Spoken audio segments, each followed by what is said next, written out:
বুধবারের স্পোর্টস্কোপে আপনাদের সবাইকে স্বাগত। আজকে স্পোর্টস্কোপ শুরু করছি আমরা ইংল্যান্ডে ভারতীয় দলের সফরকে কেন্দ্র করে।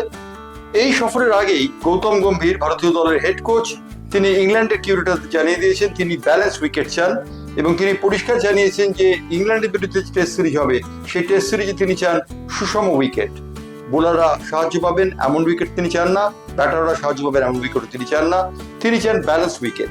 এই কথা জানার সঙ্গে সঙ্গে একটি নতুন ধারণা আমদানি হয়েছে, তা হচ্ছে গৌতম গম্ভীর ক্রিকেটের স্বার্থেই কথা বলছেন এবং ক্রিকেটের স্বার্থে তিনি সুষম উইকেট চান।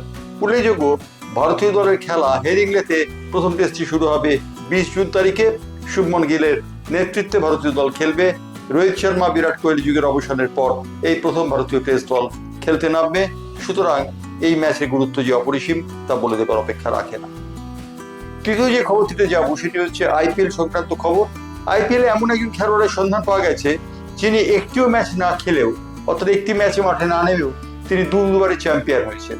তিনি হচ্ছেন ক্যারিবিয়ান খেলোয়াড় ডোমিনিক ড্রেপার।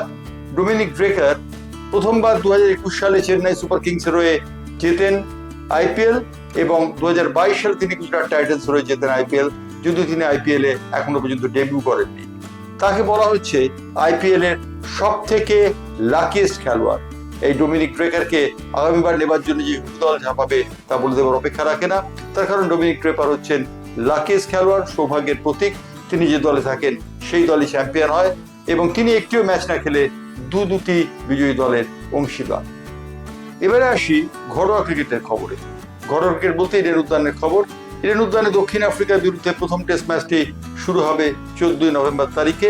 উল্লেখযোগ্য যে ইডেনে ভারত ওয়েস্ট ইন্ডিজ সিরিজের দ্বিতীয় টেস্ট ম্যাচ দেওয়া হয়েছিল 10 অক্টোবর থেকে, কিন্তু 10 অক্টোবর থেকে ইডেনের আবহাওয়া ভালো থাকবে না এমনটি অনুমান করে ম্যাচটিকে সরিয়ে নেওয়া হয়েছে দিল্লির অরুণ জেটলি স্টেডিয়ামে এবং সেখানেই ভারতীয় দল দ্বিতীয় টেস্ট ম্যাচটি খেলবে ওয়েস্ট ইন্ডিজের বিরুদ্ধে।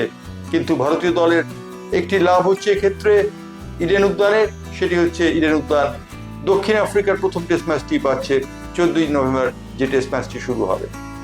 এ গেল ক্রিকেটের খবর। ফুটবলের খবরে এবার আসি। ফুটবলের খবরে ইস্ট বেঙ্গলের বারাভাতে সায় দিয়েছে মোহনবাগান সুপার জায়ান্টস, কিংবা মোহনবাগান সুপার জায়ান্টস ইস্ট বেঙ্গলের একজন খেলোয়াড়কে নেয়ার ব্যাপারে প্রতিবন্ধকতা স্বীকার করেছে। বেশি টাকা দিয়ে তারা দল নিচ্ছে অভিষেক সিংকে, যে অভিষেক সিংকে ইস্ট বেঙ্গল নেয়ার ব্যাপারে চূড়ান্ত করে ফেলেছিল। কিন্তু মোহনবাগান সুপার জায়ান্টসের বেশি টাকার অফার তার কাছে পৌঁছে গেছে এবং অভিষেক সিং সেই টাকাতে রাজি হয়েছেন। অতএব এবার আর অভিষেক সিংকে পাওয়া সম্ভব হচ্ছে না ইস্ট বেঙ্গল পক্ষে। ইস্ট বেঙ্গল এই ভারতীয় দলের ডিফেন্ডারকে দলে পাচ্ছেন না, তাকে দল নিচ্ছে মোহনবাগান সুপার জায়ান্টস। অন্যদিকে বেঙ্গালুরু এফসির ওনার যিনি মালিক, সেই পার্থ জিন্দাল এক হাত নিয়েছেন অল ইন্ডিয়া ফুটবল ফেডারেশনকে। যেভাবে হংকং এর কাছে গত রাতে তারা 1-0 গোলে পরাজিত হয়েছে সেটিকে তারা সুনজরে দেখছে না বলে পার্থ জিন্দাল জানিয়েছেন এবং বলেছেন অল ইন্ডিয়া ফুটবল ফেডারেশন অপরিকল্পিত মনোভাবের জন্যই এই পরিস্থিতি তৈরি হয়েছে।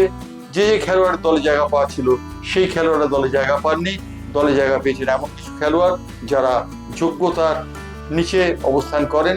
পার্থ জিন্দালের অভিযোগ এইরকমই এবং পার্থ জিন্দাল সেই জন্য এএফএফ কে এক হাত নিয়েছেন।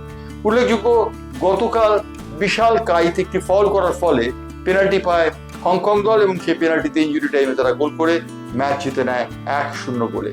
হংকং এর এই ম্যাচ জেতার সঙ্গে সঙ্গে এএফসি এশিয়ান কাপের মূল পর্বে খেলার সম্ভাবনা বিলীন হয়ে গেল ভারতীয় দলের, তা বলে দেবার অপেক্ষা রাখে না। এই ছিল স্পোর্টস্কোপের আজকের খবর। আবার স্পোর্টস্কোপ নিয়ে ফিরবো বৃহস্পতিবার।